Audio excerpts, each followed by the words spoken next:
Bienvenue à tous. Donc, c'est un concept un petit peu nouveau pour moi.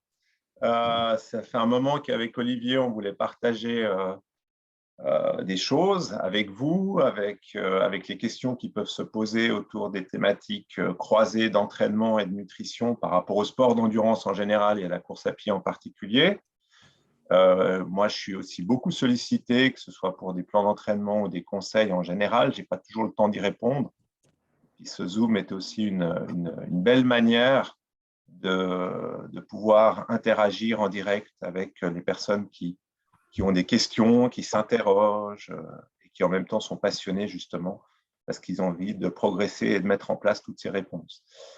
On va vous expliquer, je vous explique un petit peu comment on a décidé de concevoir la chose avec Olivier. Dans un premier temps, on va parler autour d'un thème, étant donné qu'actuellement, on est à 12 jours du marathon de Lausanne, qui est aussi le semi-marathon et le 10 km de Lausanne, qu'on est proche de grandes compétitions, grandes courses, entre guillemets, comme la course de l'escalade aussi. On a décidé qu'on parlerait autour d'une thématique un peu générale pour nous, qui va être la thématique de la... Il y a un peu de l'arsène, là. Qui va être la thématique donc de la préparation avant un objectif, on va dire dans les 10 derniers jours, 2 dernières semaines. Qu'est-ce qu'on doit faire en termes d'entraînement? Est-ce qu'on doit complètement s'arrêter pour se reposer? Est-ce qu'on doit quand même maintenir de l'intensité? Est-ce qu'on fait la veille, le jour, l'échauffement? Toute cette thématique des derniers jours et des dernières heures avant la course, tant sur le plan de la nutrition que sur le plan de l'entraînement, c'est cela sur quoi on va un peu avec Olivier parler pendant, on va dire, peut-être une petite demi-heure. Et puis après, bien entendu, on pourra réagir et on répondra à vos questions.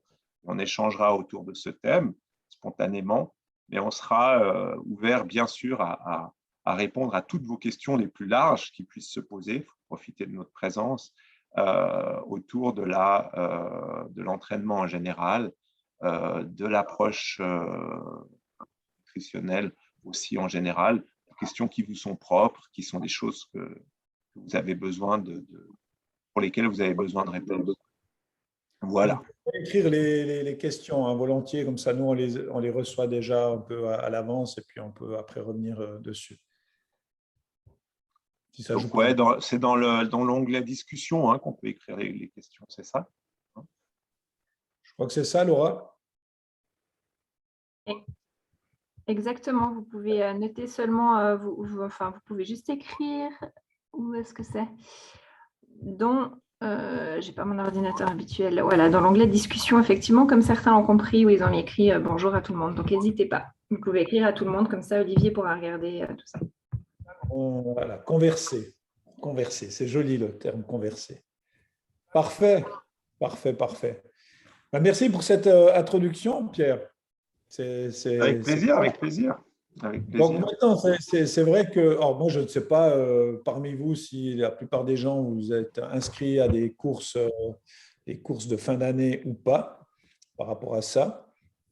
C'est le cas parmi vous. Vous pouvez nous dire un peu oui, non? Non, pas forcément. Déjà fait dans le passé et pas dans l'avenir. D'accord, très bien. Marathon de New York, je vois. Ah, bah Sacha, ouais, je crois que je le connais, Sacha. Ça doit être un des héros du marathon sans fin. New York l'année prochaine, semi de Lausanne, donc c'est tout près, plus escalade. Donc on a Chicago la semaine passée. Alors là, on est plutôt dans une logique de récupération. Chicago, effectivement, c'était ce week-end. Donc ça va être intéressant de voir comment on peut récupérer aussi d'un marathon. Il y aura peut-être des questions spécifiques parce que c'est pas un petit truc. Marathon des villages, marathon des villages, c'est au Cap Ferret, ça, sauf erreur. Donc ça, c'est aussi prochainement. Voilà. Et puis il y a même des personnes qui viennent récolter du Saint-Élion, ça c'est aussi au début décembre. Donc non, il y a quand même pas mal de personnes qui sont en phase de préparation terminale, même pour des choses très très longues, comme la Saint-Élion, ou beaucoup plus courtes comme la course de l'escalade. Donc c'est intéressant. Voilà. Alors, de nouveau, la question qui se pose, c'est est-ce qu'on va faire des choses de manière très, très spécifique? Pour moi, en matière d'alimentation, déjà, ce qu'il faut, c'est avoir les bases. C'est souvent ce qui manque au départ, c'est d'avoir les bonnes bases, parce que tu ne vas pas tout révolutionner quelques jours avant ta course. C'est certain que quelques jours avant la course, il faut peut-être être encore un peu plus pointu, mais à ce propos, maintenant, on arrive aussi à une période de l'année où il fait plus froid, où on a moins de lumière, et on voit très bien autour de nous qu'on a passablement de gens qui sont grippés, qui ont le rhume, qui ont différents soucis à ce niveau-là. Et on sait aussi que notre système immunitaire est naturellement plus fragile. Donc, Tu vois? de toute manière, on a intérêt à l'heure actuelle à renforcer son système immunitaire. Et comment est-ce qu'on peut renforcer son système immunitaire? C'est à travers souvent son alimentation. Pourquoi? Parce que les trois quarts de notre système immunitaire est produit dans le système nerveux antérieur, c'est-à-dire dans l'intestin. Si vous voulez renforcer votre système immunitaire, il va falloir manger des aliments qui sont riches en fibres. Les fibres, c'est les prébiotiques. Et les prébiotiques vont donner à manger aux bonnes souches de bactéries, si vous en avez encore dans votre intestin, parce qu'avec l'alimentation actuelle, il y en a de moins en moins, qui sont les probiotiques. Les probiotiques, eh bien, on les retrouve surtout dans les aliments qui sont lactofermentés. Si les gens qui ont les micros ouverts, si vous pouvez juste le couper, parce que ce n'est pas très agréable. Donc, ça, c'est des choses déjà qui sont vraiment pour moi importantes. C'est de ne pas arriver à la course en ayant le rhume, en ayant des performances qui sont moins bonnes. Parce que, automatiquement, votre système, il est fragilisé. Je ne sais pas si c'est Carole qui a son... Carole, Carole, c'est possible d'éteindre le micro, merci.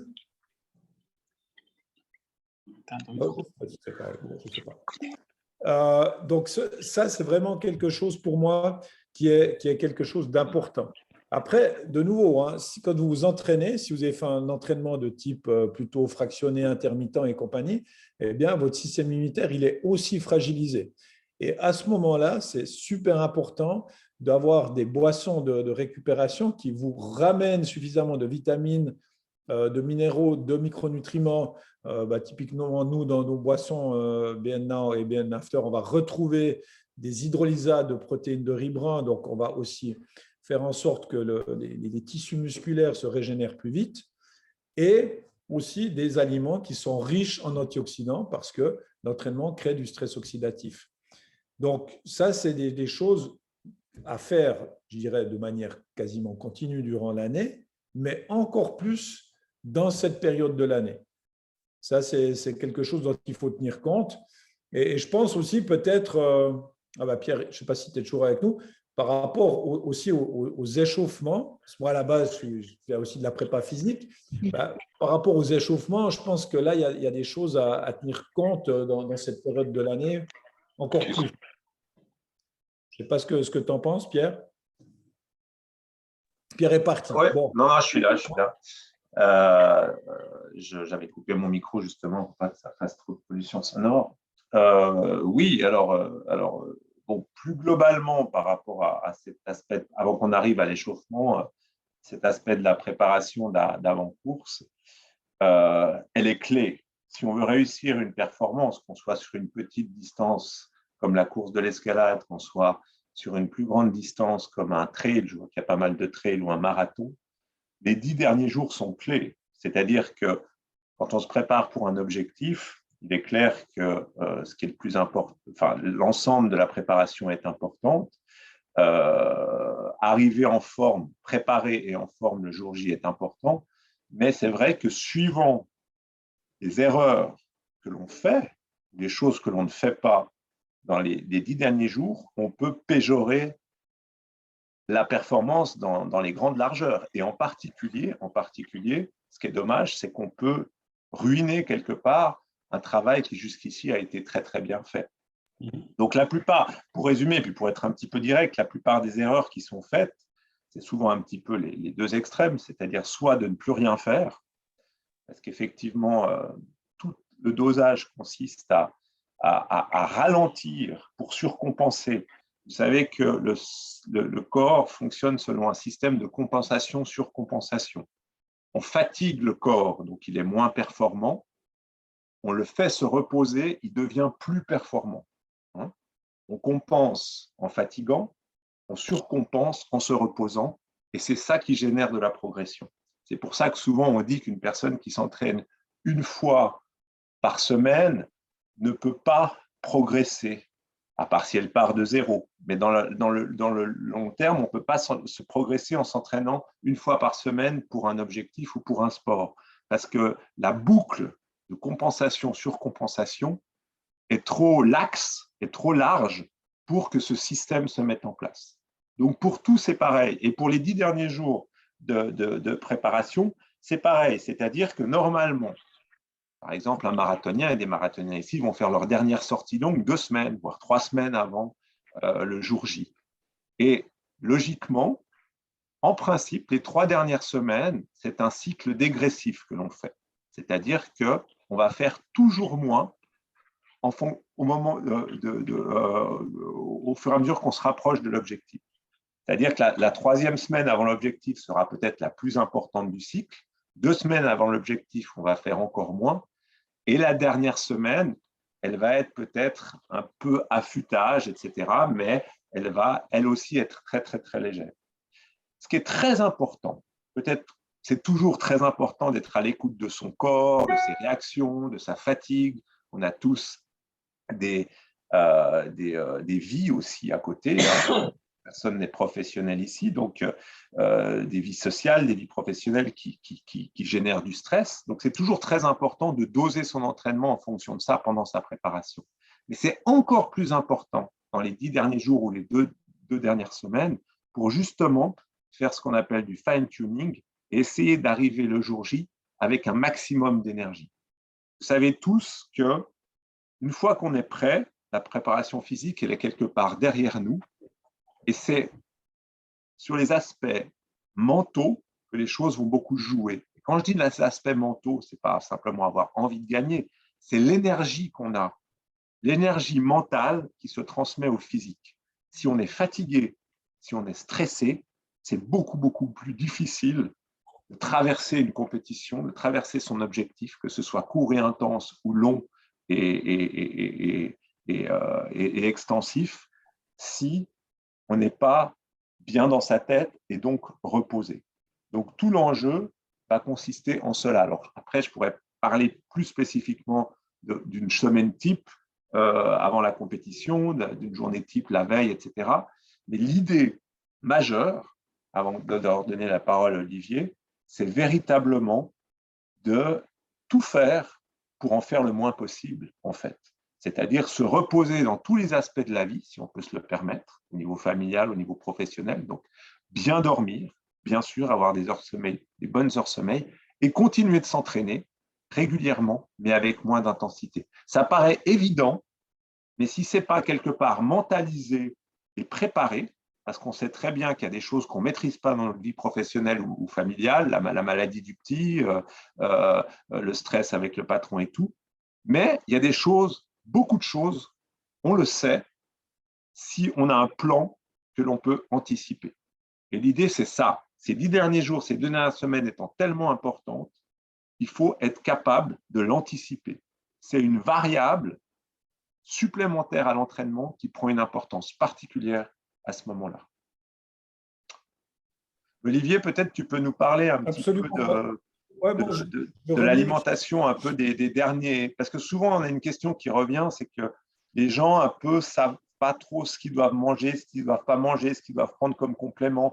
Les longues distances, bien sûr, on a longtemps parlé de cette surcompensation liée au stock de glycogène, etc. Peut-être c'est une question qui est récurrente. Je veux revenir sur cette idée de surcompensation parce que finalement, évidemment que l'idéal, c'est d'être en surcompensation. Puis la plupart des gens sont en surentraînement. Ça, je le mesure avec ma machine qui mesure l'état du système nerveux autonome avec des gros déséquilibres à ce niveau-là.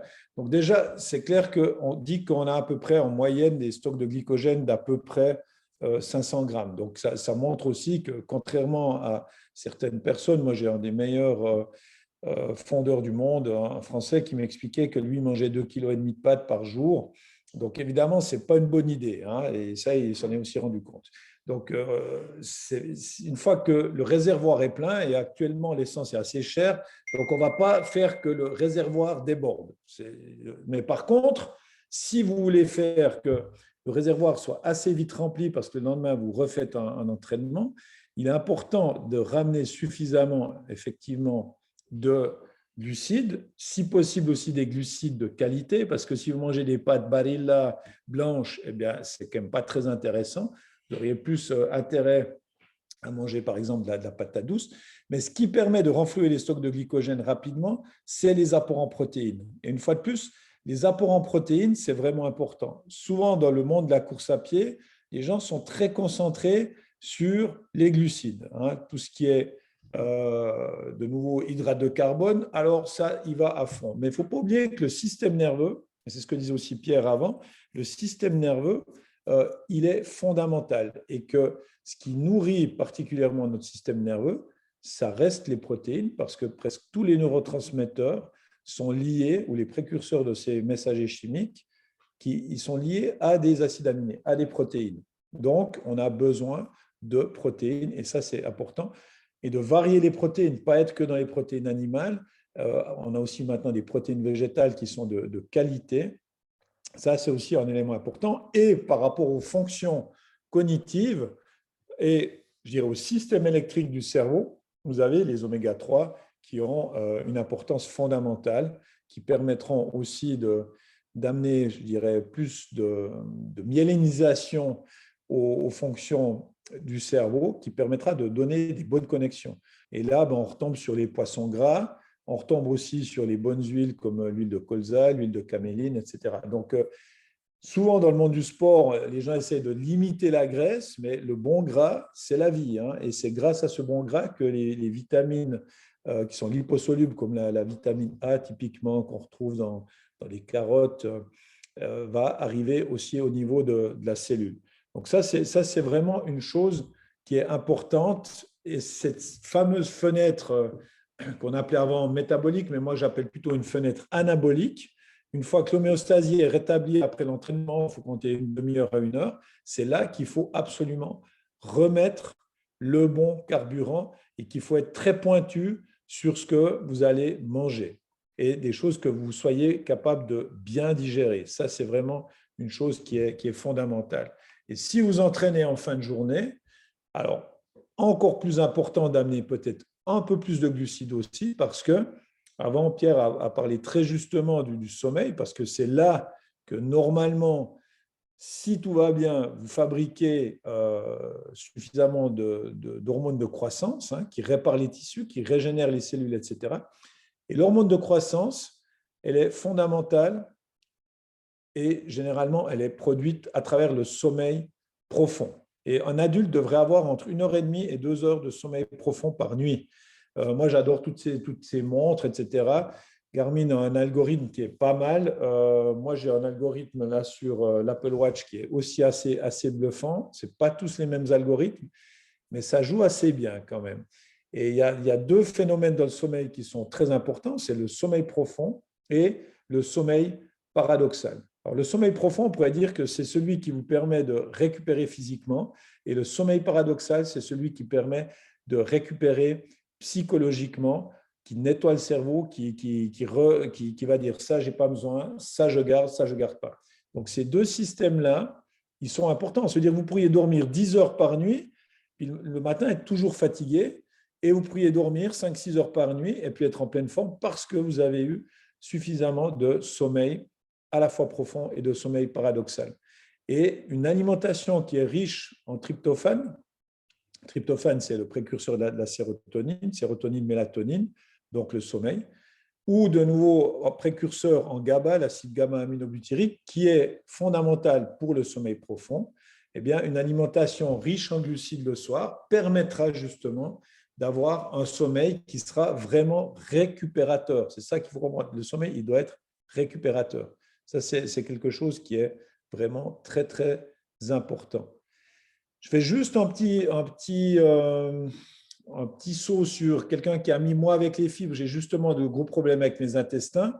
Alors évidemment, si on charge énormément son alimentation en fibres avant une course, ça peut être problématique. Mais là, c'est qu'il y a un autre problème lié au microbiote, parce que ça ne devrait quand même pas être autant le problème, même si on sait qu'une grande partie des abandons sont liés à des problèmes intestinaux. C'est vrai que ce qui est proposé aussi dans les aliments, pendant la pause, là, comment on appelle Ravitaillement. Voilà, merci. Les ravitaillements, on dirait que c'est fait pour que les gens abandonnent, hein, tellement ce n'est pas possible ce qui est proposé. Mais bon, voilà, ça c'est encore un autre propos. Donc là, par rapport à la personne qui nous écrit ça, moi je dirais que là, ça vaudra la peine par la suite de revoir une alimentation qui refasse correctement son microbiote. Hein. Le microbiote, c'est quand même à peu près 100 000 milliards de bactéries, 2,5 kg à 3 kg de souches de bactéries.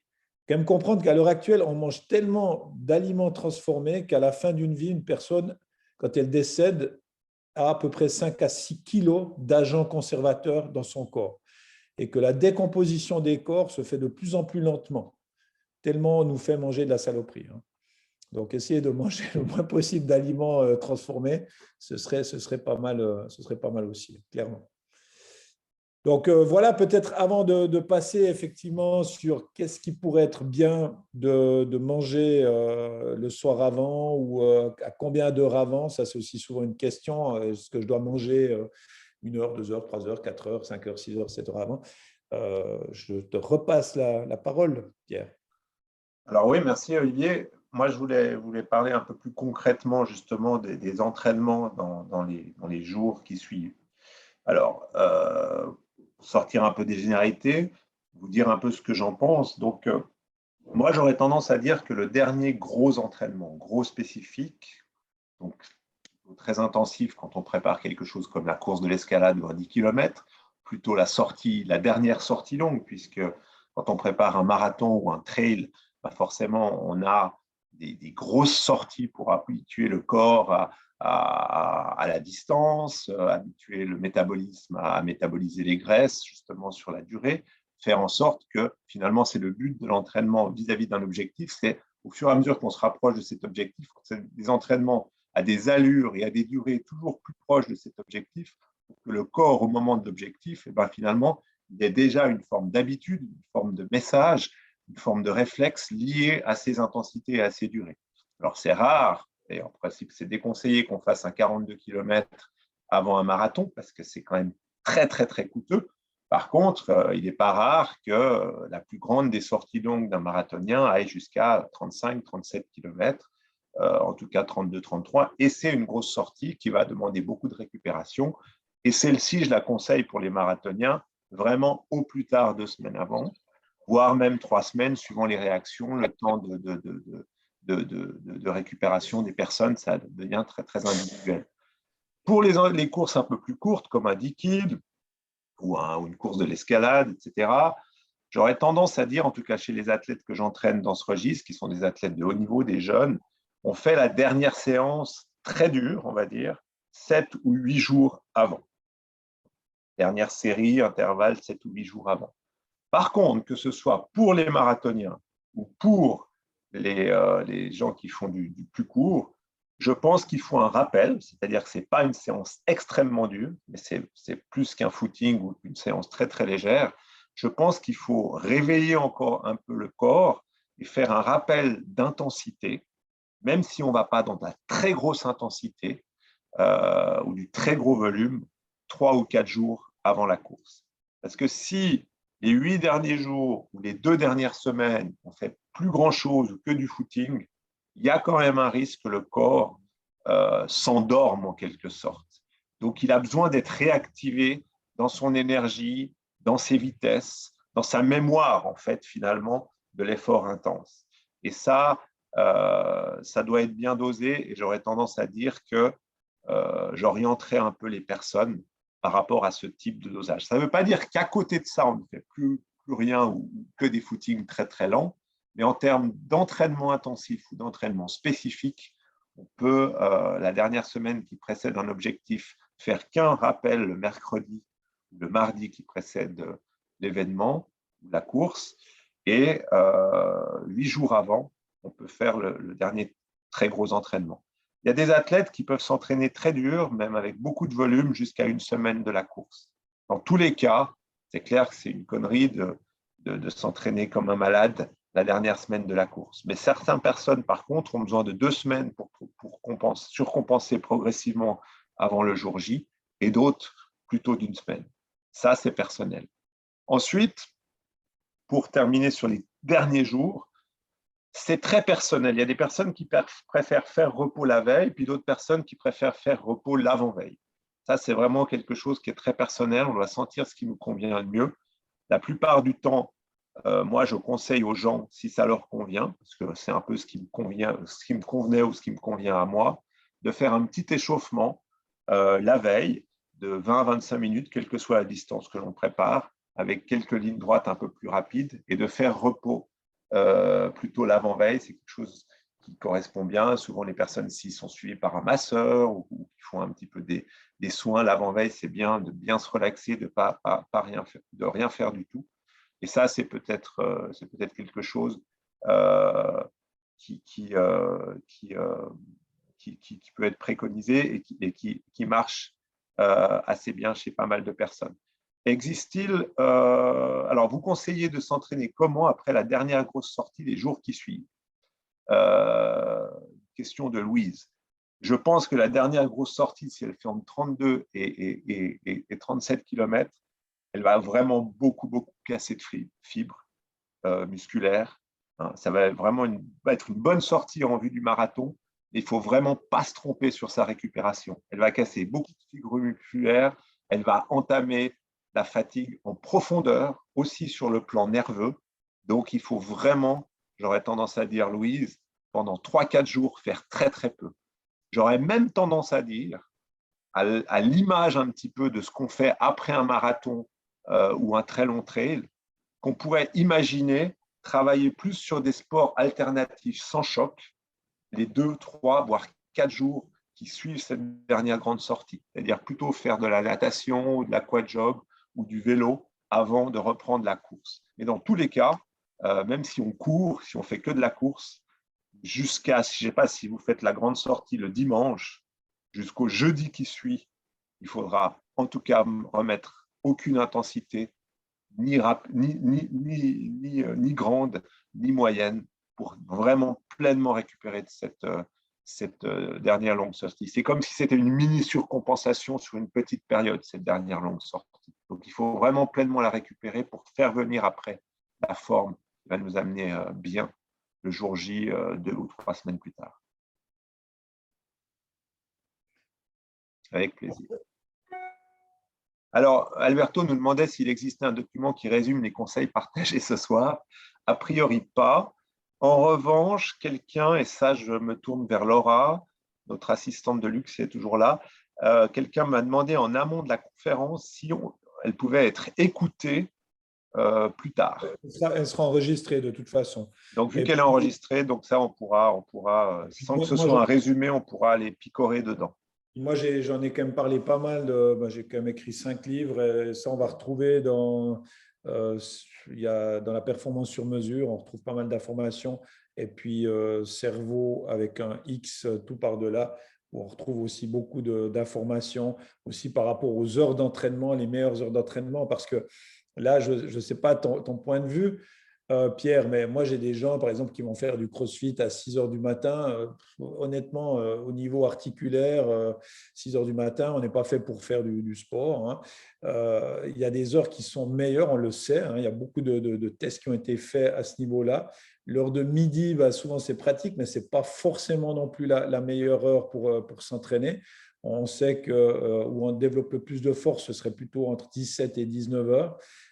Donc, à quel moment, si on avait le choix, par exemple, le week-end, je ferais plutôt du fractionné ou des intermittents. Ça, on le sait aussi. Donc, on peut un peu jouer là-dessus parce que tout comme il y a des rythmes hormonaux au niveau de l'alimentation, certains aliments, on les digère mieux. Les graisses saturées, c'est le matin, ce n'est pas le soir. Les acides gras de type polyinsaturé, c'est plutôt le soir. Donc, au niveau de l'entraînement, Toi, avec les athlètes que tu as de haut niveau, là, ton groupe, tu cherches un peu à les mettre dans les bons moments d'entraînement ou vous faites comme vous pouvez? Alors, c'est une bonne problématique. Moi, personnellement, mon expérience personnelle et l'expérience de toutes les personnes que je coach ou que j'ai coachées, que ce soit des athlètes d'élite, des jeunes, des plus âgés ou des athlètes ou des coureurs populaires, c'est que c'est très, très personnel, en fait. Euh, on dit souvent, les gens disent je suis du matin, je suis du soir. Et c'est vrai. Je trouve simplement, il y a des personnes qui sont du matin, qui sont du soir. Moi, je ne suis pas du matin, par exemple. Avec l'âge, encore moins, parce que comme tu dis, au niveau articulaire, j'ai plus mal aux tendons, etc., si je vais courir le matin. Il y a des gens qui adorent courir à jeun, par exemple. Ce n'est pas du tout mauvais de courir à jeun. Alors, on ne va pas aller faire la sortie longue de marathon à jeun, parce que ça arrive d'entamer encore plus longtemps. Mais pourquoi pas? Parce qu'on est bien, on se sent léger quand on court à jeun. Moi, j'adore courir à jeun si je me lève tard, justement, et puis que je n'ai pas mangé, puis que je me réveille un peu. Mais j'ai horreur de courir le matin tôt. Mais c'est très, très personnel. Hein. Moi, je le vois dans mon groupe de jeunes athlètes. Sur 10 athlètes, il y en a qui ne sont pas du tout du matin, d'autres qui sont du soir, et qui s'entraînent un peu à ces heures-là. En revanche, indépendamment des horaires, il y a une chose qui est fondamentale. Et ça, c'est en lien beaucoup avec le système nerveux et ce qu'on appelle le système sympathique parasympathique.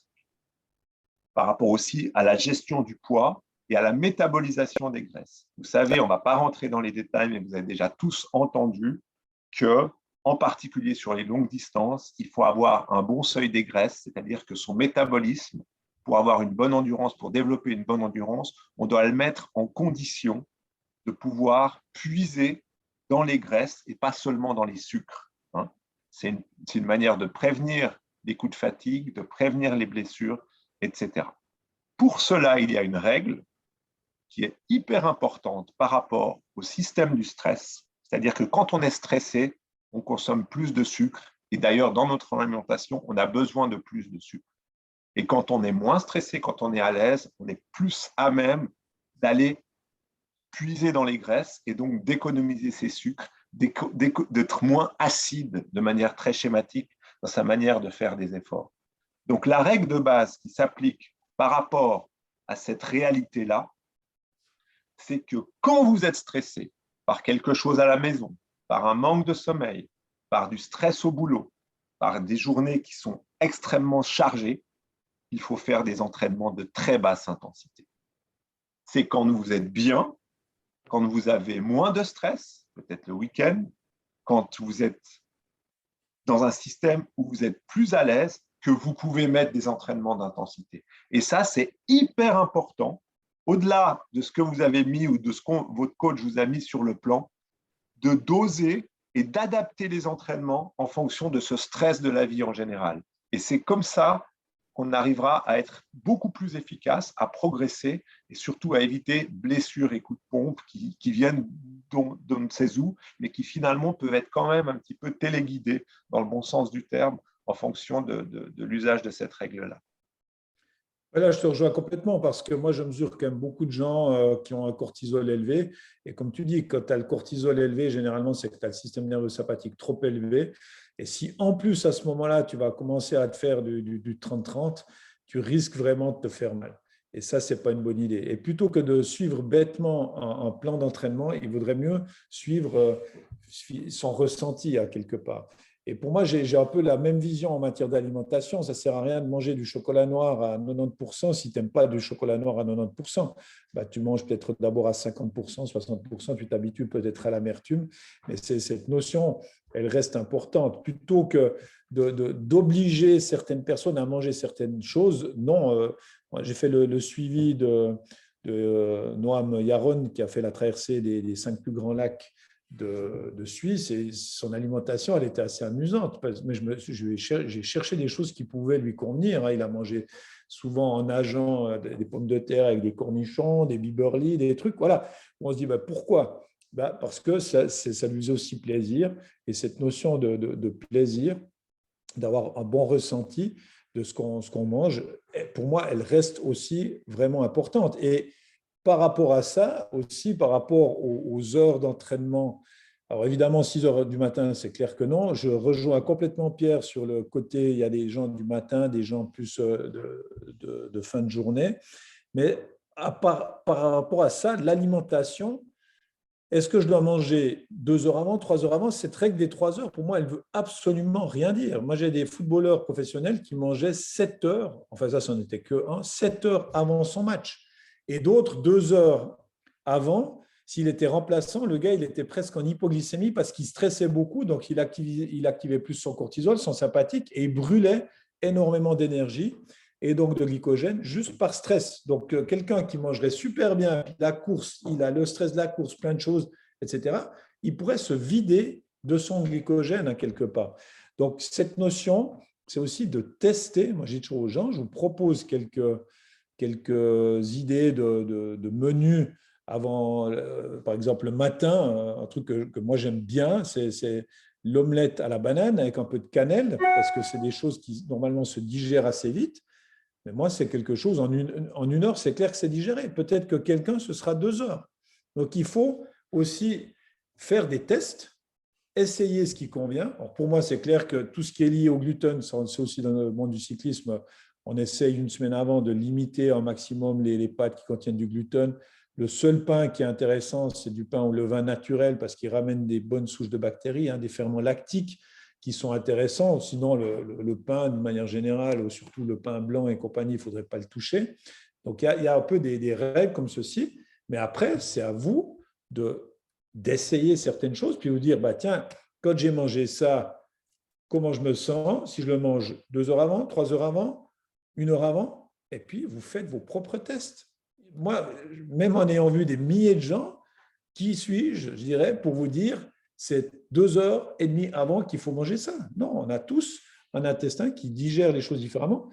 Et si en plus vous n'avez pas bien dormi, et si en plus votre conjoint, vos enfants vous ont énervé, etc., ça va impacter aussi. Donc, c'est tout des notions sur lesquelles il faut réfléchir et pas juste vouloir des recettes. Les gens, à mon avis, veulent trop des recettes. On est ici tous différents, même si on ne voit que 4 ou 5 personnes, on est tous différents.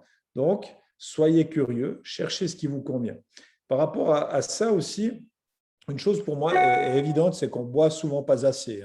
Et ça, je voulais revenir là-dessus. Pierre avant a parlé de tendons, le matin, d'aller courir, etc. Ben oui, mais les tendons, en fait, ils se nourrissent surtout d'eau. Et si vous voulez que l'eau entre dans tous les tissus du corps, il faut toujours eau, sucre et sel. Ça, c'est le minimum pour que l'eau entre dans tous les tissus. Donc, tous les tissus, ce n'est pas que les tendons, mais ça va des tendons en passant par les os, passant par les ligaments, etc., par les disques intervertébraux. Donc, généralement, on ne boit pas assez. Et cette histoire de dire, ouais, mais tu peux faire une sortie d'1 heure, tu n'as pas besoin de boire jusqu'à 1 heure, c'est comme à partir de 40 minutes, tu brûles des graisses. Il faudrait quand même un peu que les choses soient mieux comprises, que c'est un peu plus complexe que ça. Et moi, je considère que idéalement, quelqu'un qui s'entraîne régulièrement, surtout pour faire des compétitions comme des semis ou des marathons, aurait tout intérêt à systématiquement prendre 1 ou 2 flasques. Pour moi, de nouveau, si on regarde au niveau des études, le mieux, ce serait de boire une gorgée toutes les 5 minutes pour ne pas amener trop de liquide d'un coup, pour ne pas trop charger l'estomac.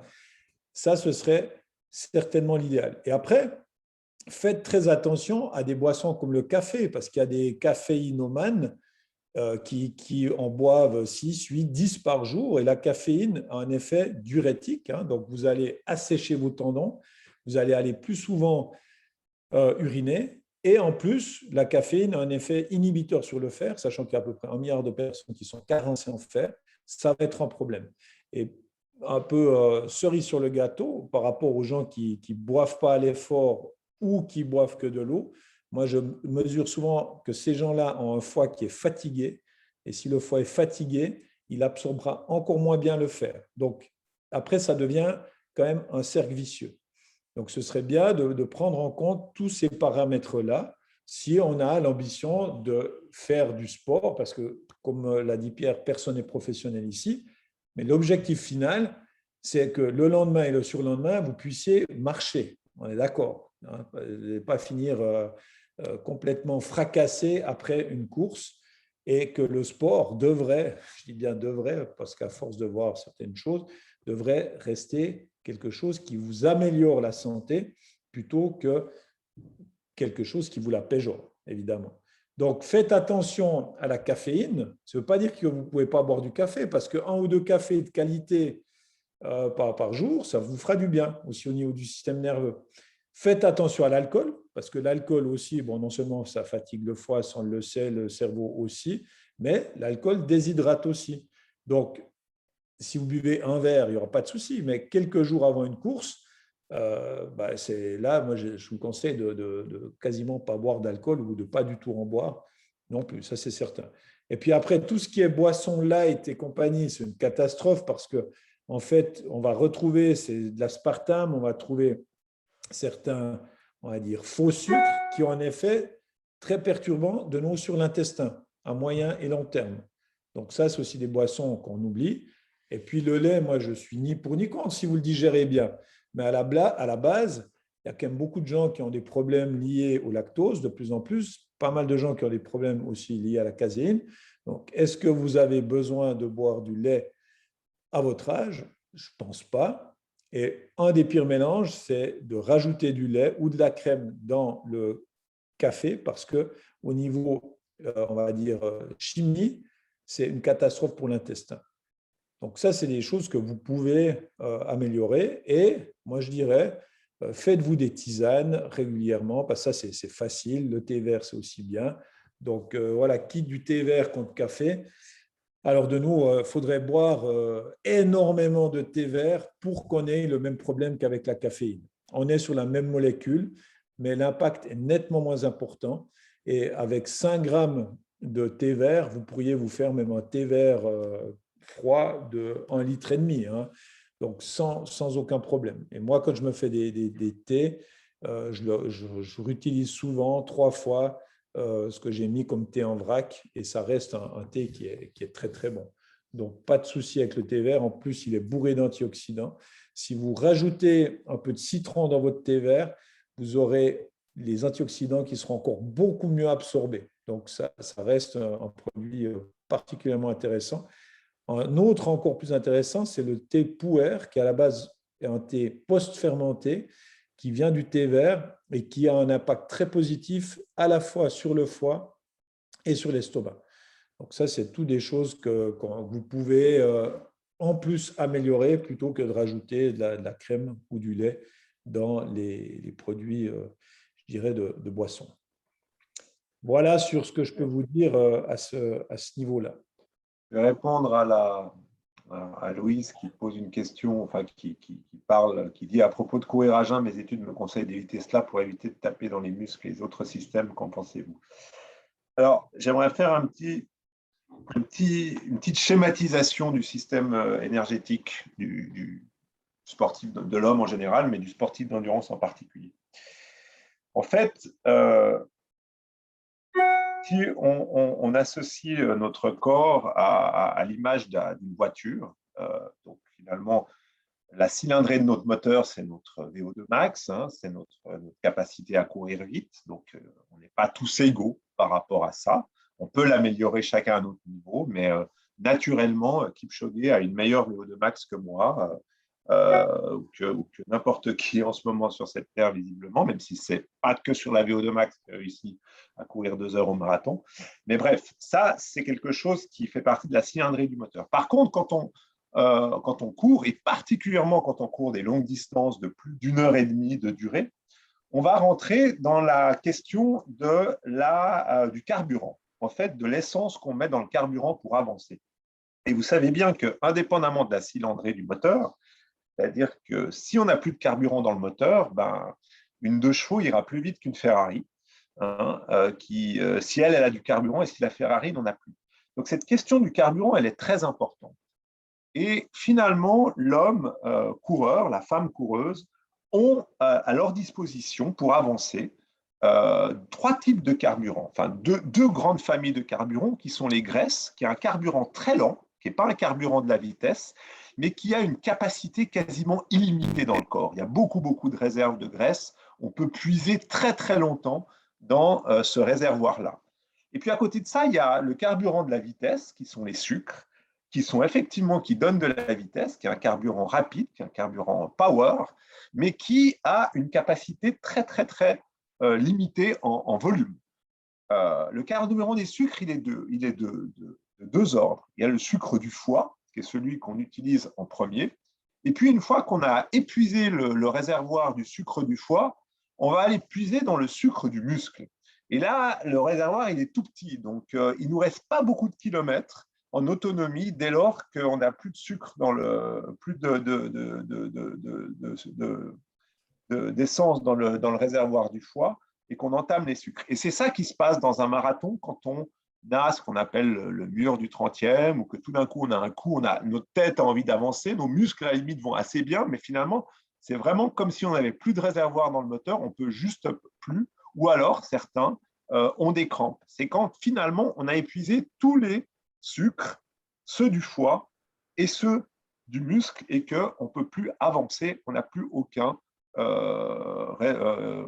essence dans le moteur. Qu'est-ce qui se passe pour une personne qui s'équilibre bien? C'est une personne qui, dans son entraînement, par rapport à son alimentation aussi, en particulier pendant l'effort, va être capable, pendant sa course et par rapport à sa vitesse, c'est-à-dire au dosage, en partant pas trop vite, va être capable justement, dès le départ de son effort, de puiser un petit peu dans les graisses, un petit peu dans les sucres. Bref, d'économiser son carburant de la vitesse dont il a besoin sur la durée, en puisant petit à petit dans les graisses. C'est très schématique. Pour revenir à la question de Louise, en fait, qu'est-ce qui se passe quand on fait une course à jeun? C'est-à-dire que notre dernier repas, qui en principe nous a amené du sucre, un minima, il date d'il y a peut-être 8 heures, 9 heures, 10 heures. Donc, ça veut dire que vu qu'on brûle en général, même quand on dort, ça veut dire qu'on est en position, quand on fait une course à jeun le matin ou un peu plus tard dans la matinée, avec une position où on a très, très peu de sucre, on a moins de sucre que d'ordinaire dans le métabolisme et dans nos réservoirs de sucre. Qu'est-ce qui est intéressant avec ça? C'est que justement, ça va pousser le corps, ou c'est censé pousser le corps, à aller puiser plus dans les graisses et donc à lui donner une mémoire, à l'habituer à utiliser les graisses, ce qui est une bonne chose. Est-ce que c'est dangereux pour éviter de taper dans les muscles et les autres systèmes, comme le dit Louise? Ce n'est pas dangereux dans la mesure où on fait de la basse intensité, puisque les graisses sont le carburant de la basse intensité. Si vous faites un entraînement très très long et très intense, peut-être que ça va être potentiellement dangereux. Mais à mon avis, ça ne va pas avoir d'effet sur les tissus, ça ne va pas avoir d'effet sur les muscles. En revanche, et là je donnerai la parole à Olivier après, ce qui est très important quand on fait des entraînements à jeun, quelle que soit leur intensité, c'est de bien manger après. Alors là, c'est vachement important. Parce que si justement on cultive des manques nutritionnels et des manques énergétiques, là, ça devient très, très problématique. Et surtout, effectivement, une fois qu'on a tout épuisé ses réservoirs, qu'est-ce qu'on va entamer? Et ça, je pense qu'Olivier va le confirmer. On entame le muscle, on entame la protéine. Et là, ça devient extrêmement dangereux potentiellement. Moi, avec ce type d'entraînement, moi, je dirais déjà, ça dépend à quelle heure de nouveau tu pars, parce que ça joue aussi un rôle, parce qu'il fera aussi plus froid si tu vas maintenant à 6 heures du matin que si c'était au mois de juillet. Mais de faire quand même attention à boire juste pendant l'entraînement à jeun. C'est-à-dire que là, ça vaut vraiment la peine de rajouter quand même, je dirais, si on a 10 grammes de sucre à l'heure, c'est quand même bien, de rajouter des vitamines, des minéraux, des oligo-éléments et de boire régulièrement. Et comme ça, l'entraînement à jeun, on se sentira toujours léger parce que finalement, c'est ça souvent aussi qui est intéressant. Et en mettant finalement peu de sucre, on va réussir à aller, comme tu l'as très bien dit avant, mieux mobiliser les graisses et habituer son corps aussi à mobiliser les graisses. Mais de rien mettre, je pense que c'est une erreur. Ce qu'il faut comprendre dans le monde du sport, c'est qu'on est toujours dans un monde d'extrêmes. Dans le monde du cyclisme, Moi, je travaille avec, je ne sais pas si vous connaissez Super Sapiens, c'est un capteur qui mesure votre glycémie. C'est assez intéressant parce que ça vous permet de comprendre l'impact qu'ont certains aliments sur votre glycémie et aussi quand vous faites du sport, si votre glycémie bouge beaucoup ou pas. Et moi, j'ai fait pas mal de tests, mais en ayant un webinaire là-dessus avec Super Sapiens, il y avait un entraîneur du monde du vélo professionnel qui expliquait que les cyclistes professionnels sur le Tour de France consomment, tenez-vous bien, 150 grammes de sucre à l'heure. 150 grammes de sucre à l'heure. Ça veut dire que certainement, ils sont presque à 1 kilo de sucre sur une étape du Tour de France. Mais pourquoi aussi c'est comme ça? Alors, eux, déjà, ils ont une masse grasse qui est entre 4 et 5%. Donc, là, ici, autour je ne vois pas les gens, mais pour arriver à 4 ou 5% de masse grasse, bon, ben voilà, il n'y a plus grand-chose à les puiser là-dedans. Et puis, surtout, ils ont habitué certainement leur corps, leur métabolisme à tout le temps aller chercher du sucre, du sucre, du sucre. Et moi, je travaille aussi avec des gens qui sont dans les sports d'endurance, des gens de haut niveau, et je ne suis jamais sur autant de sucre, je ne propose pas autant de sucre. Par contre, je propose d'autres choses importantes. Avant de parler de crampes, c'est souvent on pense au magnésium, mais ce n'est pas que le magnésium. Le potassium joue aussi un rôle fondamental. Le sodium, évidemment, aussi joue un rôle fondamental. Et après, on est aussi sur une chose qu'on connaît moins, c'est l'oxyde nitrique, le NO, qui est un transporteur finalement de l'oxygène, qui est lié à l'endothélium. Puis vous avez à peu près 700 mètres carrés d'endothélium dans le corps. C'est tout ce qui est lié au vaisseau sanguin. Donc, on se rend compte que finalement, c'est ce que j'explique souvent à des gens qui me disent, mais moi, vous voyez, je fais attention, j'achète du bio, j'achète du vrac, je fais gaffe, et puis il n'y a rien qui va. Et c'est des gens qui ont des problèmes au niveau du transformateur, c'est-à-dire au niveau de l'intestin. Des fois, ils ont un foie qui est fatigué, et le transporteur, qui est l'oxyde nitrique, ce fameux gaz, le NO, qui ne transporte pas bien. Donc, ces gens-là, en fait, tout ce qu'ils veulent faire de bien, eh bien, ça ne leur sert pas parce qu'on n'est pas allé chercher à la périphérie ce qui pouvait créer le problème finalement d'optimiser ce qu'ils font. Et ça, c'est quand même, je pense, quelque chose qui peut être très, très frustrant pour une grande partie de la population. Et c'est un peu comme les jeûnes intermittents, hein. C'est très à la mode, les jeûnes intermittents. Alors, il y a des personnes où ça leur convient magnifiquement, et puis il y a des gens où ça ne leur convient pas non plus. Donc, ça reste de nouveau quelque chose d'assez personnel. D'ailleurs, dans l'entraînement, Pierre, tu as des gens qui adorent travailler au seuil, et puis tu en as d'autres qui travaillent plutôt, je ne sais plus le terme, mais moins au seuil, qui font plutôt du 20% du temps avec beaucoup d'intensité et 80 très bas. Ça, tu vois aussi ces différences. C'est très personnel, non?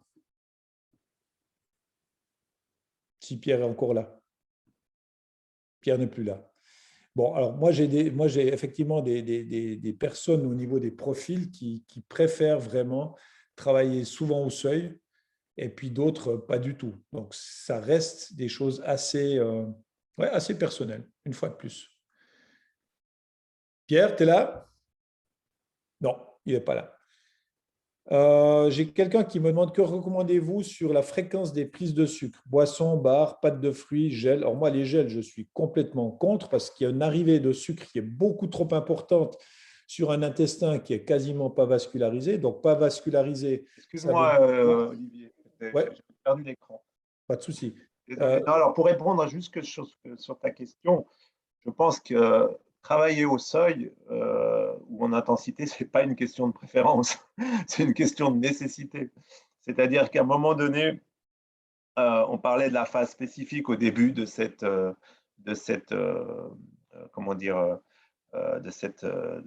conférence, mais il y a une phase de construction des qualités de base qui permettent la performance, qui fait que c'est incontournable qu'une personne qui a qu'une bonne VO2 max, mais un seuil pourri, eh ben, elle ne pourra jamais faire un bon marathon. Et elle ne pourra jamais non plus faire un bon 10 km. Les qualités d'endurance sont des qualités qui ont des connexions entre elles en termes de rapport, et on se rend compte que la plupart des gens s'entraînant trop vite, ils limitent beaucoup leur capacité de performance parce que justement, ils ont souvent des bonnes VMA, ce qu'on appelle des bonnes vitesses, mais ils ont des seuils d'égresse, c'est-à-dire des endurances de base et des seuils anaérobies, c'est-à-dire des endurances actives qui sont tellement faibles qu'ils craquent souvent et ils ne tiennent pas la distance. Donc, je dirais qu'il y a certaines choses de l'entraînement, on peut les préférer ou non.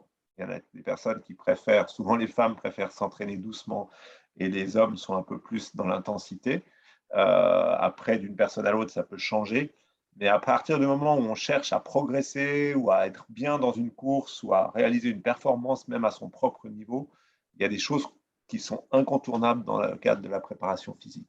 Alors, pour moi, c'était plutôt, alors j'ai retrouvé le terme, hein, c'était l'entraînement polarisé. Et là, j'avais lu justement pas mal de choses entre justement des athlètes qui s'entraînent beaucoup plus dans une forme d'entraînement polarisé et d'autres beaucoup plus dans une forme d'entraînement au seuil.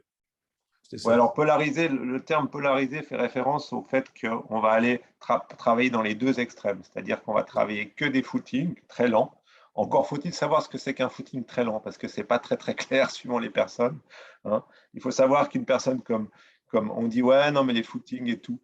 Je veux quand même vous dire qu'une personne comme Kipchoge, qui aujourd'hui court le marathon à 21 km/h, fait ses footings tous les matins de 50 minutes à 12 km/h. Donc, pour toute personne qui est présente ici, y compris moi, qui est capable de courir encore maintenant plus ou moins à 18 km/h un 10 km, hein, pas un marathon, eh bien, je pense que toute personne doit s'entraîner 60% de son entraînement à moins de 9 km/h. Qui le fait? Je ne sais pas. Mais justement, ce n'est pas parce que Kipchoge le fait que c'est lui qui a la clé, même si je crois que c'est un sacré modèle par rapport à tout ce qu'il peut enseigner, indépendamment de son talent.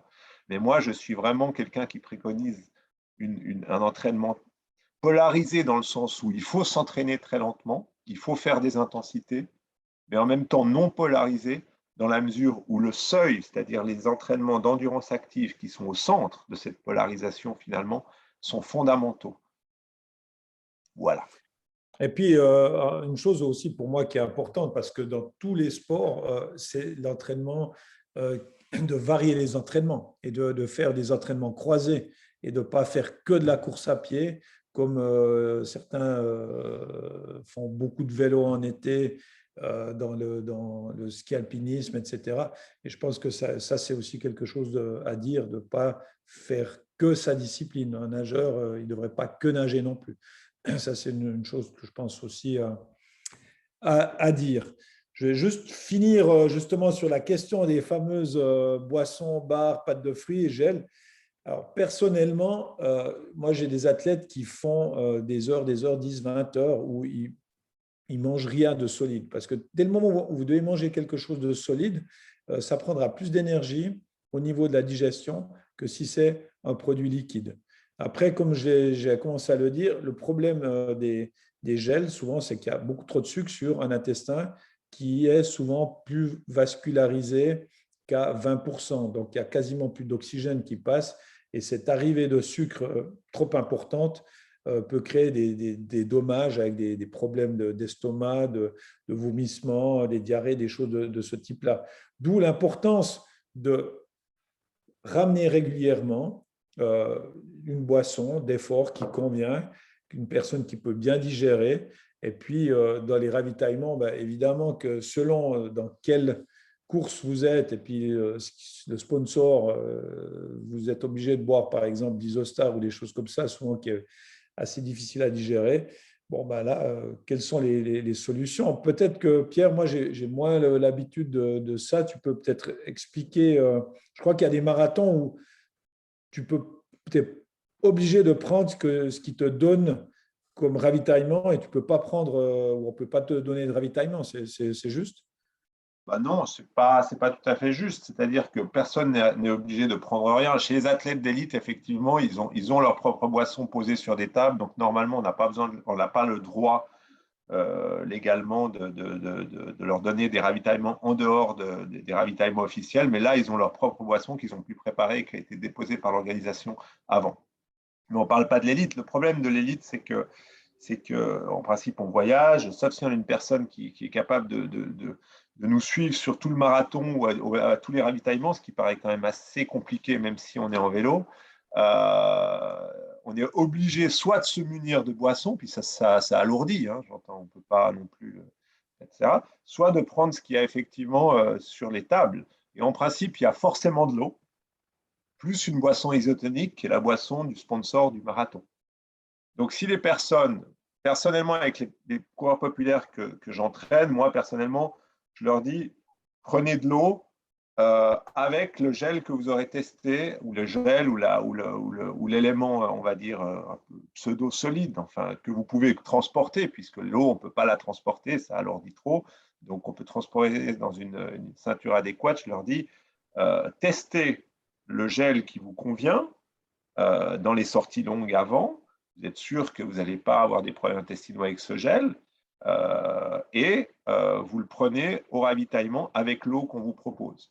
Si des personnes veulent absolument, préfèrent ne pas prendre d'éléments solides ou semi-solides, et qui veulent prendre de boissons avec un apport de sucre, à ce moment-là, il faut se renseigner en amont par rapport au marathon qu'on va faire ou au trail qu'on va faire pour savoir quelle est la boisson qui va être donnée au ravitaillement. Et ce qu'il faut éviter à tout prix, c'est l'effet de surprise.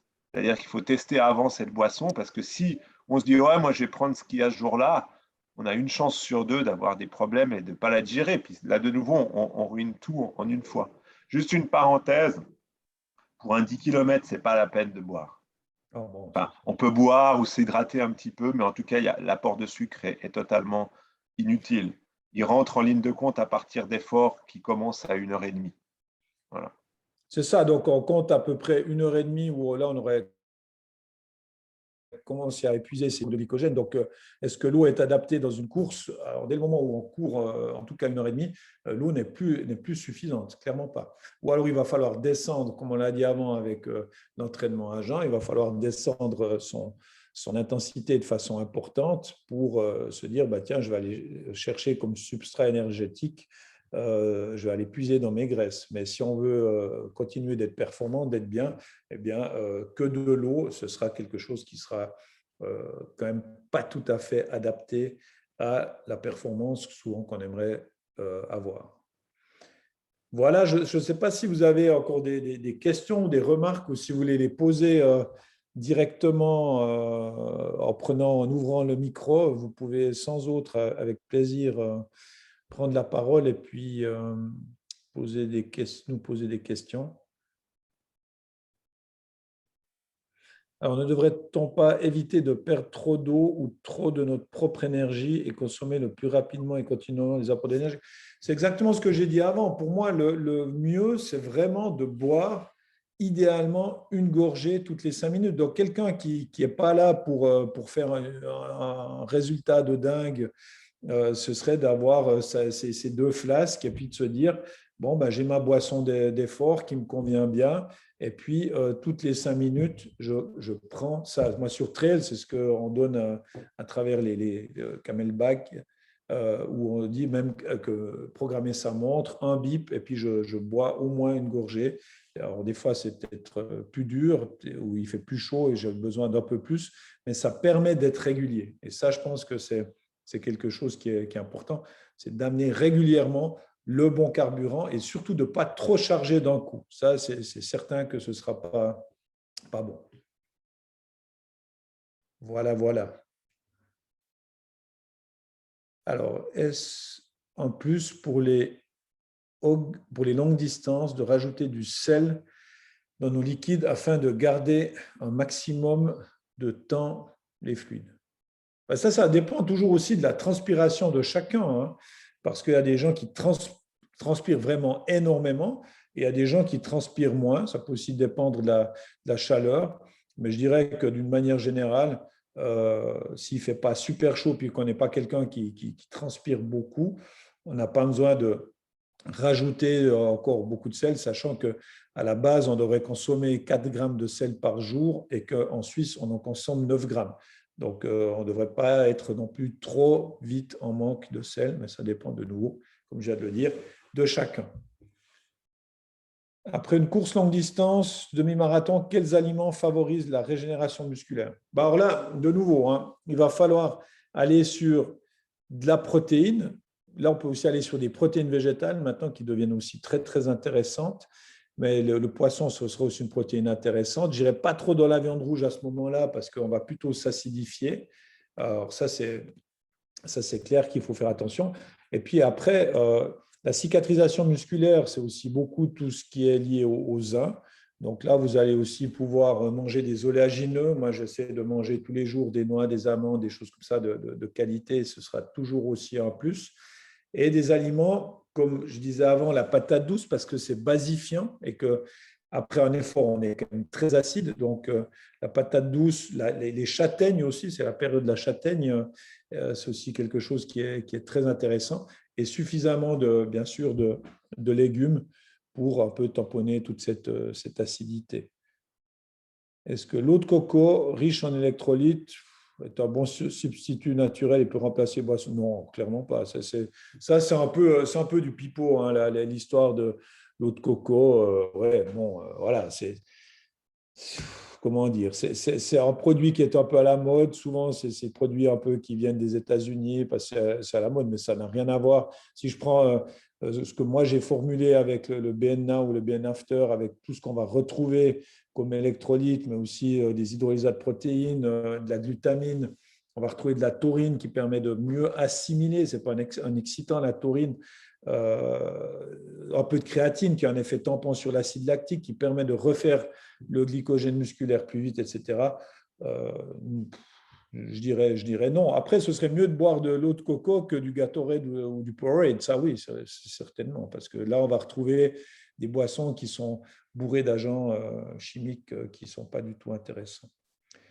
Sur une course beaucoup plus longue, ultra, comme on court chaque jour une longue distance, comment se nourrir au mieux? Alors là, faut venir me voir en consultation parce que c'est une question qui est tellement vaste que je vais pas pouvoir y répondre ici en 30 secondes ou en une minute. Ça, c'est beaucoup, beaucoup plus complexe parce qu'il y a beaucoup d'autres éléments qui rentrent en compte. Sur ce type, moi j'ai préparé beaucoup de gens sur la petite trotte à Léon, des choses comme ça, ou le marathon des sables. Donc là, désolé, si vous voulez une vraie réponse, un truc bien, alors il faut venir me voir en consultation, Sacha. Ce sera avec plaisir. Désolé pour la réponse. Ouais, zut. Désolé. Pierre, est-ce que tu veux rajouter quelque chose ou est-ce que Marielle vous avez parlé? Non? OK. Est-ce que tu veux amener le mot de la fin FAIM ou de la fin FIN? Non, bon, j'ai rien qui me vient comme ça à l'esprit, si j'ai pas une question directe, on va dire, mais ce serait intéressant de faire une synthèse. Bon, moi, je pense que, ouais, je le vis. Je pense que le moteur, un petit peu, alors ça paraît être quelque chose qui est un peu un lieu commun, mais je pense que l'écoute de son corps, de ses réactions, est très, très importante. Et il faut sans arrêt réadapter les choses dans la manière de se préparer, dans la manière de s'entraîner, etc. Alors après, il y a plusieurs manières de s'entraîner. On peut se dire, voilà, je fais une course, c'est aujourd'hui la norme, hein. Je fais une course pour finir bien, c'est-à-dire je fais une course sans objectif de temps, mais je me prépare, j'y mets un petit peu de volonté pour pouvoir finir bien sans être au bout de ma vie, etc. Mais il faut savoir qu'un marathon, ou même un semi-marathon pour des personnes qui, il y a encore quelques temps, étaient sédentaires, voire même un 10 km, c'est très difficile de le finir bien. La différence qu'il y a entre le vélo et la course à pied, c'est que le vélo, en tout cas si c'est plat, on monte sur le vélo, même sans préparation, on avance, on a l'impression de faire du vélo. Tandis que la course à pied, pour la plupart des gens, dès qu'on se met à courir, c'est déjà un très très gros effort. Et le problème qu'il y a beaucoup chez les gens, c'est que soit parce qu'ils l'oublient, soit parce que ça leur fait honte, ils oublient que pour commencer à courir ou pour progresser dans la course, il faut commencer par marcher. Et marcher, ça veut dire marcher longtemps, va permettre de construire une base d'endurance qui après va permettre de courir par petites portions au début, en alternance marche et course après, et que même les coureurs de bon niveau, moi j'en vois dans des tests d'effort, parce que je travaille beaucoup avec des tests d'effort pour justement personnaliser au maximum les entraînements, et je vois que même des coureurs de bon niveau ont des seuils d'égresse dans les chaussettes. Et alors là, on parle vraiment de polarisation. Ça m'arrive de mettre des très, très bons coureurs, hein, des coureurs, des filles qui courent en 36 ou 37 minutes le 10 km, hein, une fois par semaine à la marche. 1 heure et demie de marche, 2 heures de marche, en ne dépassant pas des pulsations qui correspondent au seuil des graisses. Et je vois des progressions colossales en travaillant à très basse intensité. Donc, pour courir, pour apprendre à courir, pour progresser en course, il faut savoir bien marcher déjà. C'est jolie phrase de fin, je trouve. C'est effectivement. Ouais, ouais. Et des fois, il faut reculer pour mieux sauter. Hein. Ouais, souvent. Il ne faut pas aussi se culpabiliser quand on a des petites blessures, quand on est malade, souvent, etc. Il faut pas être, pour ceux qui sont un peu les plus jusqu'au boutistes, les plus sérieux, les plus motivés, il ne faut pas être plus royaliste que le roi. C'est-à-dire que des fois, c'est mieux de s'arrêter 3-4 jours parce qu'on est à plat pour une raison ou pour une autre et repartir après d'un bon pied quand on se sent mieux, plutôt que de se dire je fais. On se rend compte que c'est peut-être plus dommageable et qu'on va traîner une fatigue profonde dont on n'arrivera jamais à se départir si on veut absolument se tenir au plan qu'on s'est fixé, alors même qu'on n'est pas dans les conditions idéales. Ouais, je pense que c'est un peu la même chose en alimentation. Hein. Des fois, le mieux est l'ennemi du bien. Et puis, il y a des gens, ils se mettent beaucoup de pression. Ils veulent faire tout juste. On ne fera jamais tout juste, mais on peut déjà faire des choses de manière assez simple, en mangeant le moins possible d'aliments ultra transformés, en mastiquant suffisamment. Ça, souvent, on oublie. En ayant une alimentation où en pleine conscience, c'est-à-dire qu'on ne fait pas 36 000 choses en même temps. En fait, revenir souvent sur des choses assez de base. Et après, c'est aussi du bon sens, très souvent. Quelqu'un me demande, le chocolat, ça mange les effets de la vitamine C, non? Comme une compète, c'est quoi le mieux? Chocolat sans vitamine C sans chocolat? Alors, j'ai jamais entendu que le chocolat avait un impact négatif sur la vitamine C. Donc, pour moi, le chocolat, ça reste un aliment plaisir qui contient beaucoup de bonnes choses, de nous, des antioxydants, bourré de magnésium et de choses qui font du bien aussi au cerveau. Donc, il ne faut juste pas manger la plaque, comme toujours. Et puis, c'est quelque chose qui ira très bien. Si vous prenez Yuka, puis vous prenez du chocolat noir à 90%, il va vous dire qu'il n'est pas bon parce que c'est bourré de graisses saturées, comme le cacao. Et si vous prenez du chocolat noir à 50%, Yuka vous dira qu'il n'est pas bien parce qu'il est trop sucré. Donc, ça montre qu'une chose, c'est qu'il faut prendre du chocolat, mais il ne faut pas le prendre. Il ne faut pas manger la plaque directement. Ça, ce n'est pas une bonne idée. Ouais. Selon vous, est-ce que trop courir ou trop vite peut engendrer de telles blessures qui forcent les gens à annuler une course? C'est étrange, la blessure. La blessure, par définition, c'est une surcharge. Ça, c'est incontournable. C'est une surcharge. Alors, est-ce que c'est trop d'entraînement? Est-ce que c'est pas assez de récupération entre les entraînements? Est-ce que c'est trop de stress oxydatif au sens large cumulé à l'entraînement? C'est difficile à dire. Bien sûr que, en principe, si on se blesse, c'est qu'on n'a pas fait les choses idéalement. Est-ce qu'on s'est trop entraîné? Souvent, les blessures sont liées à, et ce sera peut-être plus la réponse que je pourrais donner, à une augmentation trop rapide de la charge. C'est pas que la charge est trop grosse ou qu'on s'est trop entraîné, c'est qu'on s'est trop entraîné trop vite. C'est-à-dire qu'on n'a pas construit son corps pour absorber la charge. On est super impressionné par ces coureurs de marathon qui courent 180 à 200 km par semaine. Mais ils sont exposés à la charge et à la blessure comme nous.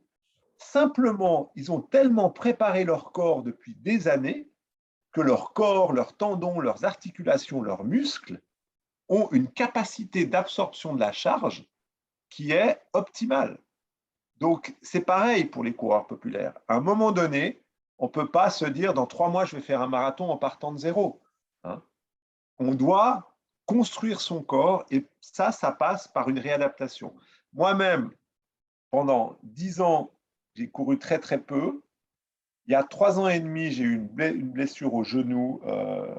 Je me suis fait opérer, j'ai eu une opération du ménisque interne et du cartilage du genou. Et pendant longtemps, j'étais vraiment handicapé. Je courais très, très peu et tout. Ça a mis 3 ans et demi pour revenir. Et encore 6 ou 7 mois, j'avais encore des douleurs si je m'entraînais de manière trop irrégulière ou trop intensive. Et petit à petit, j'ai senti que ça revenait grâce à un travail super régulier, mais super peu intensif. Et aujourd'hui, je mets énormément d'intensité de nouveau et j'ai plus rien au genou. C'est vraiment une question de dosage. Donc, en tout cas, il faut écouter les signaux. C'est-à-dire que la blessure, ça arrive qu'elle vienne comme ça tomber de nulle part, mais souvent, on a des petits signaux. Et là, il faut tout de suite mettre la pédale douce et ralentir pour pas que ça se péjore et que ça devienne chronique. Et ça, souvent, surtout pour les coureurs populaires qui s'entraînent quand même pas aussi intensément que les professionnels, si on met cette pédale douce à l'écoute des signaux, en principe, on va réussir, avec quelques jours de repos, à mettre de côté l'inflammation ou la blessure. Merci beaucoup, Pierre. Il y a quelqu'un qui demande quel est le meilleur complément pour un sommeil optimal. Toi, tu l'utilises aussi de BN Nutrition. C'est le Night, hein, la fameuse formule 3-2-1, plus B6, glutamine, magnésium, taurine, plus la vitamine B6. Moi, je l'utilise aussi parce que je fais partie de ces gens où ça tourne beaucoup dans la tête avec le système d'alerte, les amygdales cérébrales qui sont un peu trop activées.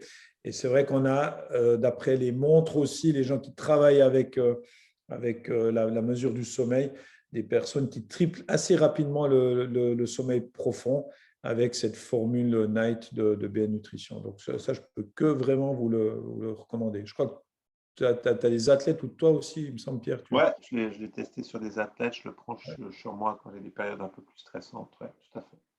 Après, de manière aussi plus simple et complémentaire, je trouve que, enfin, à titre personnel, là c'est très personnel, c'est vrai que si je prends une tisane le soir, une infusion le soir, sans sucre, infusion, je sais pas, gingembre, citron, un truc comme ça, souvent je dors beaucoup mieux, moi. Enfin, j'ai vu une vraie différence quand j'oublie d'en prendre ou que j'en prends pas et que je prends une tisane, ça me fait du bien. Est-ce que c'est un effet placebo ou pas? Ça, je te pose la question, Olivier, mais ça me régule bien le sommeil. En fait, une chose est certaine, c'est que ce soit de la camomille ou le fait simplement de boire le soir suffisamment, pas trop, parce que si vous vous levez pour aller faire pipi 3 fois par nuit, ça, c'est embêtant. Mais à la base, il y a des études très intéressantes du fait de nouveau de bien hydrater son cerveau, d'avoir une boisson avant d'aller se coucher, c'est aussi un plus. Et alors, évidemment, si c'est une camomille, c'est encore mieux. Et puis, si on rajoute des nutriments qui vont avoir un impact sur le sommeil profond, alors c'est encore mieux. Donc voilà, c'est toutes des petites choses qu'on peut faire. Et puis surtout ça, jamais à côté du lit. 80% de la population dort avec son attel à côté de lui, ou au moins sur mode avion. Et puis si vous commencez à scroller le soir, vous activez, vous excitez le système nerveux, alors que si vous lisez un livre, vos yeux, il y a plein de petites choses comme ça qui peuvent vraiment améliorer le sommeil sans que ce soit trop compliqué. J'ai une question pour toi à ce niveau-là. Il y a certaines personnes qui disent que même éteint, un portable émet des ondes. C'est pour ça qu'il ne faut pas l'avoir à côté de son lit, même éteint. C'est vrai ou c'est des conneries? Moi, j'ai aussi entendu ça. Et le mieux, c'est de tester sur soi à travers des mesures. Mais je trouve que c'est assez bluffant quand même de voir que quand il n'est pas dans la chambre, tu as plus de sommeil profond. Oui, je suis convaincu. Et quand tu es deux dans la chambre et puis que les deux l'ont allumé, plus ci, plus ça, eh ben non, c'est pas bon. C'est clairement pas bon. Okay. Magnifique. Écoutez, merci beaucoup en tout cas pour votre participation. C'était super cool que vous soyez là. Et puis, vous pouvez toujours continuer de suivre BN à travers Instagram, Facebook et compagnie. Et puis, Pierre, toi, on peut te Pareil suivre. pour New Concept par rapport au matériel, parce que c'est vrai qu'on en a un peu parlé, je ne voulais pas faire de la publicité, mais c'est vrai que chez un coureur à pied, on est dans un sport à choc et de choc. Donc, la chaussure adaptée à sa foule est vachement important. Et c'est vrai que c'est bien d'aller chercher ces chaussures chez un vrai spécialiste qui peut aussi adapter en fonction des besoins et surtout ajuster. Et puis, moi, je suis aussi à disposition s'il y a des questions ou des demandes. Mais je pense que c'est un concept qui est aussi bien, qu'on pourrait renouveler avec Olivier de manière régulière parce qu'on voit qu'il y a de la demande et puis que ça fait avancer un petit peu le chemin. Clairement, absolument. Merci beaucoup à toutes et à tous. Et puis, bon appétit, on va aller manger maintenant. À bientôt. Merci, bonne soirée. Bonne soirée, merci. Bye bye. Au revoir tout le monde, merci.